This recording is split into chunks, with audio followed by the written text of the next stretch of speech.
Hi, through this video, I intend to show you how to go about drawing your graphs and to ensure that whatever kind of a graph that you're given, you should be able to score full marks. So as we're going along, maybe keep a paper handy and write down some of these things in case you didn't know them already. Let me begin with this question from the IGCSE paper 6 from 2006. You could take your time and read through the question. However, the focus of this video is going to be revolving around this part of the question, that is plotting a graph. So using the results given, that is this, plot a graph to show the effect of temperature on respiration. So you've got temperature on one side and you've got distance moved on the other. So for now, let's just focus on drawing the graph. And then once we're done with that, we'll also answer some of the questions related to it. So there's no harm pausing the video here, reading this question, getting a hold of what exactly is being asked. Okay, let's proceed. So here we have the graph paper ready. Now, one of the first things, of course, you should be able to do before you start interpreting the data in the table and then putting into a graph is that you can draw the X and the Y axis. Okay, once you do that, you look at the table very carefully. You're given two sets of data. Next thing to be able to identify is which of these is the dependent variable and which is the independent variable. Because the independent variable should come here as the x-axis and the dependent variable comes along as the y-axis. And so the first thing is to be able to identify that. And how do we do that? By now you should be able to do this. But when you're looking at this data, how do you read it? What it says is, when the temperature is 20, it moves 41 millimeters. When the temperature is 25, the distance moved by the liquid is 63. So as you're reading it, you understand that depending on the temperature, the distance is moving. So that very clearly tells us that this has got to be the dependent variable, because this is the one that's changing when temperature is changing. And therefore we call this the dependent variable. And this should be going in on the y-axis, whereas this part is the independent variable. This is the one that we are changing, and that should go along as the x-axis. And this is the first thing that you've got to get right, because you actually get a mark for this. Another way to look at it is also that the independent variable generally, you'll notice, climbs up by a fixed kind of an amount, you might say. It's kind of stepping up by 5 degrees Celsius each time, if you notice, whereas this is fairly random. Yeah, that's another way to look at it also. However, the more correct way to do it is to figure out which reading is depending on which. So the next thing we do is we label the two axes. You have the dependent variable, as we said, coming along the y-axis, and the independent variable, including the units. This is very important. There's a mark for mentioning this as well as for mentioning the units that are there, and you pick this up directly from the table. Now next we've got to plot the graph itself. But before that, let's look at the numbers over here. What you will observe over here is that there's a constant gap, as I said a little earlier, of about 5 units, and also that it starts from 20. There's nothing before 20. Therefore, we begin with these two little lines over here at the beginning of the x-axis to indicate that we are not going to be including 5, 10, 15, etc. because it doesn't really feature in the graph. It's not really required. And so we can start our readings from 20 itself. And the next thing you do is you measure out the squares and make sure you're getting equal spacing. So you've got 20, 25, 30, 35, 40. The reading goes only up to 40. However, we've gone up to 45. You've also got to keep in mind that you've got to plot these points in such a way that your graph should be using more than half the area of the graph paper. That's a very important point. Keep that in mind. And that's why we've got 40 somewhere here. Ideally, you could even plot it in such a way that 40 comes a little later also. That would be fine. Now, going along to the y-axis, the numbers here are a little more haphazard, but if you look at the smallest number and the biggest number that is there, besides the fact that there's no constant gap, you will have to next check to see if you can fit all of these. If you were to start off with, let's say, 10, 20, 30, because we need to go right up to 168. If we can plot them that way, it's fine. But the lowest number that we're beginning with is 40. And so again, you can put a double line over here and we start off with 40. And keep equal gaps over here. So we've got a 40, 60, 80, each of these depicting millimeters, going up to 160. And of course, we will be able to fit in that 168 over there.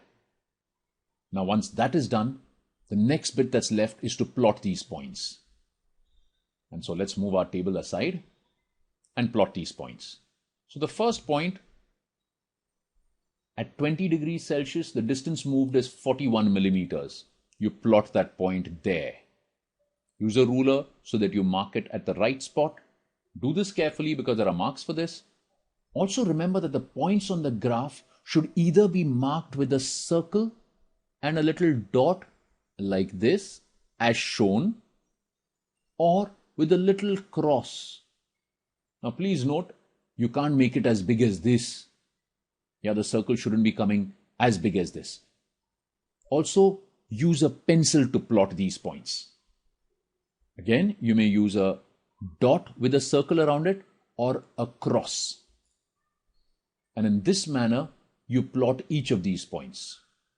Here's the second point, and our third point, and the fourth point, which seems to be up there, and the fifth point over here. Now notice how the points are using up more than half the graph. And that's a requirement in your IG paper, that you must use more than half your graph. And that is where the planning for the graph comes in. Now once we are done with that, we draw a line joining all these points. A smooth single line which joins all these points. And for this again, you've got to use a very sharp and pointed pencil. Later on, I'll be showing you some of the recommendations from the IG that say that you are not to use a black pen or a blue pen to make these lines. You must use a pencil. The next thing you mustn't do also is, since this data starts off at 20 and the distance being 41, you should not extrapolate it, which means do not draw back and assume this is what's going to happen or go back to zero. Not required. You're not asked to do that, and don't even continue with this one. You draw the graph with the amount of data that has been given. If the question asks you to extrapolate and asks you what would the distance be if the temperature were 45, then of course you could continue this line downwards and then estimate where it would be. Yeah, but that depends on the question. Now that we're done with the graph, let's quickly have a look at what an examiner will be looking out for when they mark you for this graph. And here it goes. One is orientation. The examiner is checking to see if you've got your dependent and independent variables along the right axis. Second one is the labeling of the axes. Have you mentioned that distance moved in millimeters along the y-axis, and similarly temperature along the x-axis? Next one is scale. Requires you to ensure that you fill more than half of the printed grid. So far we've got all 3 marks. The fourth one talks about plotting your points in such a way that you don't use more than half a small printed square. So mark those spots very carefully with a pointed pencil. And the last point there is for the line that you're marking. It should be an accurate curve connecting all the points. Or it could be joined point to point by a ruled line, which means instead of having a curve, you could just have straight lines from one point to the other. That would also be accepted. But very clearly it says no extrapolation. And therefore we get our full 5 marks for this question. So whenever you're drawing your graphs, keep these points in mind. Now the marking scheme also suggests that in case a student has drawn a histogram for this, which shouldn't ideally be drawn, then the first 4 marks could be given if they've been drawn right, but the 5th one would not count. So maximum a person would get for drawing a histogram correctly would be 4 marks. But again, looking at the data, obviously this calls for a line graph, not a histogram. But now let's look at some of the other questions that have been asked along with this graph. One of these questions is, with reference to your graph, describe the effect of temperature on the respiration of maggots. Okay, be careful of the keyword. You've not been asked to explain, only to describe. And therefore, what you should be talking about is how there's an increase in the distance moved with the rise in temperature. You talk about how at 35 degrees it's at the highest, and after 35 degrees the temperature drops. You can talk about the steepness or the gradient of the line, how initially it is gradual and then it steeply increases. However, there are marks also for using actual figures. And so whenever you're given a question like this where you're asked to describe, you should remember 2 things. One is, definitely don't go and explain, because you're missing the point of the question. You just need to describe what that graph looks like. And the second is, always refer to figures. Use the figures that are there in the graph or on the table in your answer. Okay, let's move on to the next question that comes along. Another question says, explain the results at 35 degrees. Obviously, if you're looking at it, at 35, the distance moved seems to be maximum. What should ring in your head is something about enzymes. So let's look at what the mark scheme says. Firstly, of course, the word enzymes is expected in your answer, talking about how 35 is probably the optimum temperature for the working of enzymes, how maggots may be more active or their metabolism is much higher at this high temperature, their respiration being faster. Or you could also mention that the distance moved at 35 degrees could be an anomaly. Because if you're looking at the rest of the data, up to a point they're kind of gradually increasing, and 120 would still be kind of gradually increasing. 168 is quite a freak jump. So that could have also been mentioned and you could get a mark for this.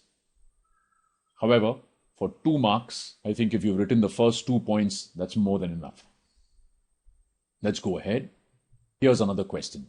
Now you can pause the video here, understand this question, and even solve some of this. However, the point of my video is not really to take you through solving of the entire question, but the focus is more on the drawing of the graph. So it says on the grid below, plot a suitable graph. They haven't told you what kind of a graph, it's left up to you, to compare the energy content per gram, which is this one, of the 4 different food substances, which is this one. Okay, in other words, we are not really interested in all this data. We are looking at these 2 blocks of data. So what we shall do is, we will take only that data aside. You've got the food substance there and you've got the energy content. Okay, and here's our graph. Now it's up to us to draw this graph. Now if you're looking at it over here, you've got food substances over here. You don't have figures over here. And we are basically comparing their energy content. So whenever you're comparing content, this calls for a bar graph. And whenever you're doing a bar graph, ideally, along the x-axis, we will place the food substance. So you could write down the food substance label over here for the x-axis and the energy content label along the y-axis. The next thing we do is divide that graph, especially the x-axis part, into 5 equal parts. So let's say we take that many squares here, leave a gap of maybe 3, and again, so we've got these 5. You've got to remember again that if you've got to use more than half the graph. And then when you look at this data, it goes all the way to 9, which is the highest value here. So even if you were to start off with somewhere here being 1,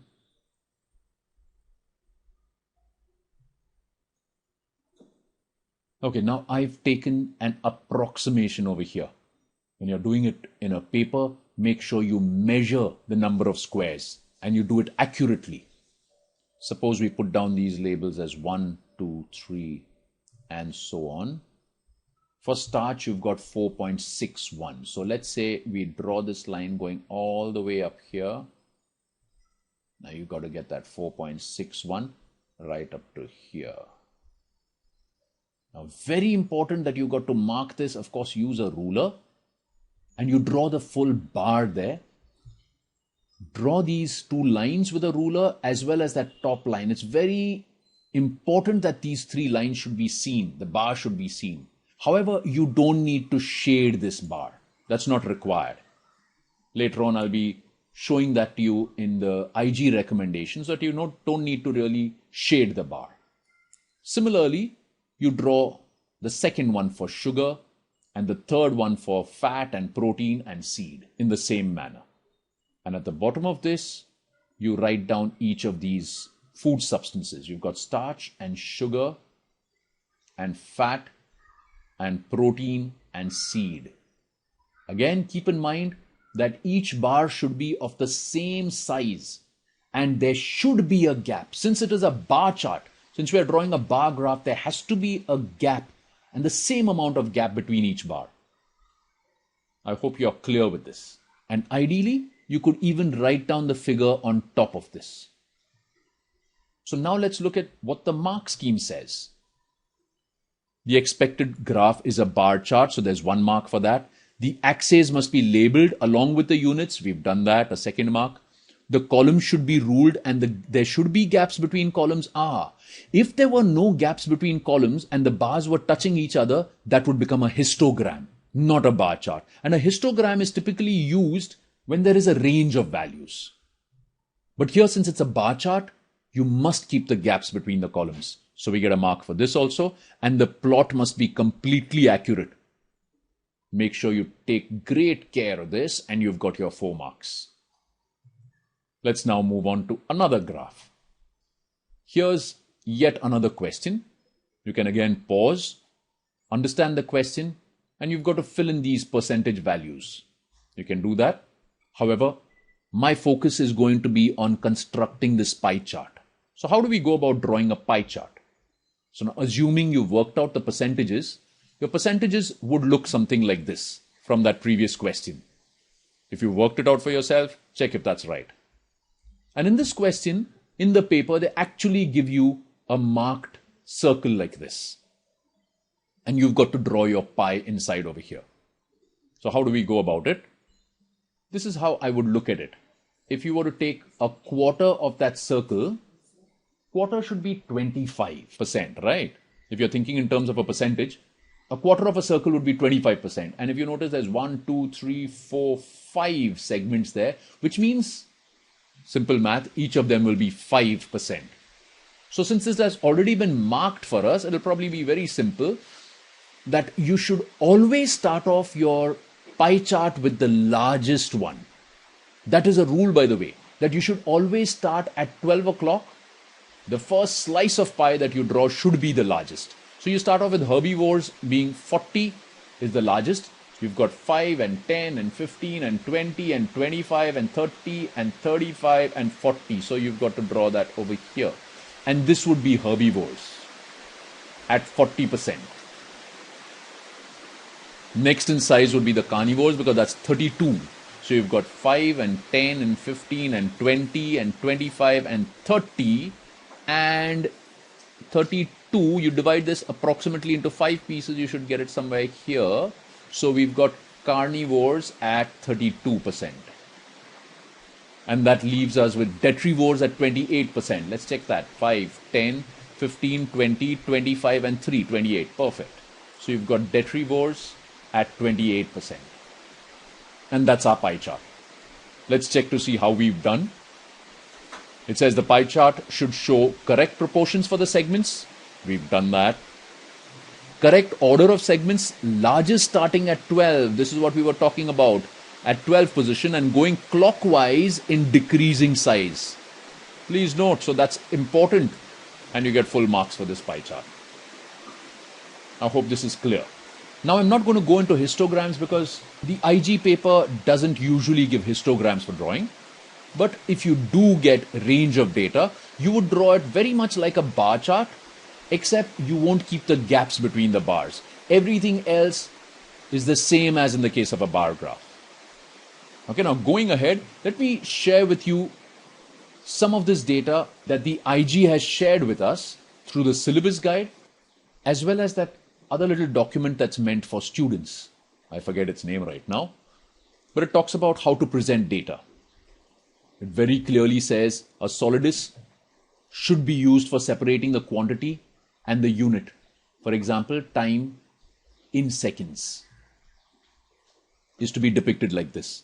If you are asked to draw tables, each column of a table should be headed with the physical quantity and the appropriate unit. For example, like this. The column headings of the table can then be directly transferred to the axes. If you have been asked to draw a table. Now, going along to the graph. As we go through this, you'll notice that we've already followed most of them. Unless instructed otherwise, the independent variable should be plotted on the x-axis, horizontal axis, and the dependent variable on the y-axis. Each axis should be labeled with the physical quantity, we've said this also, and the appropriate unit like this. Unless otherwise instructed, the scales for the axis should allow more than half of the graph grid to be used in both directions and should be based on sensible ratios. You can read through that. The graph is the whole diagrammatic presentation, including the best fit line when appropriate. Points on the graph should be clearly marked as crosses or encircled dots. They are outlining the detail in this for you. Large dots are penalized. Each data point should be plotted to an accuracy of better than 1/2 of each of the smallest squares on the grid. A best fit line, which is called a trend line, should be a single, thin, smooth straight line or a curve. We did that also. The line does not need to coincide exactly with any of the points. Where there is scatter evident in the data, examiners would expect a roughly even distribution of points either side of the line. Okay, that's your best fit line. Okay, let's move on to the pie charts. These should be drawn with the sectors in rank order, largest first, beginning at noon, which is 12, and proceeding clockwise. Pie charts should preferably contain no more than 6 sectors, which means, of course, when you're talking about pie charts, if the data can be represented in the form of a percentage, then yes, a pie chart makes sense. You don't just draw it randomly anytime. Bar charts should be drawn when one of the variables is not numerical. We looked at that food substance, which was not numerical, as against the numerical data on the right. They should be made up of narrow blocks of equal width that do not touch. Histogram should be drawn when plotting frequency graphs with continuous data. The blocks should be drawn in order of increasing or decreasing magnitude, and they should touch. Okay, I hope you've got all of this. Now, there's a lot more detailed stuff that's also available in the syllabus guide, which I shall display over here. You can pause where it's relevant and read through it.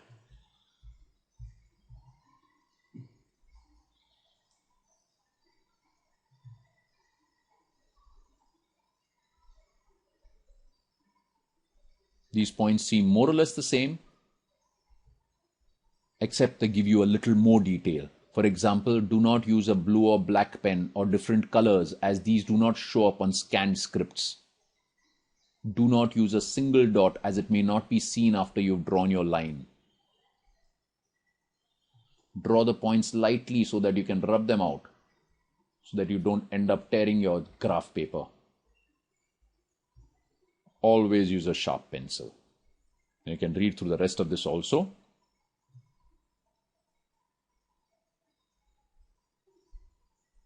Take care to rule the top of each block in the correct place. The space between the columns on the x-axis should be identical. We've said stuff like this before, but just for you to be aware. The lines or blocks can be arranged in any order, but to make comparisons, it helps if they are arranged in descending or ascending order of size. And then do not shade the blocks or color code them. A final bit about histograms. Since sometimes you may be asked to draw a histogram, just read through it.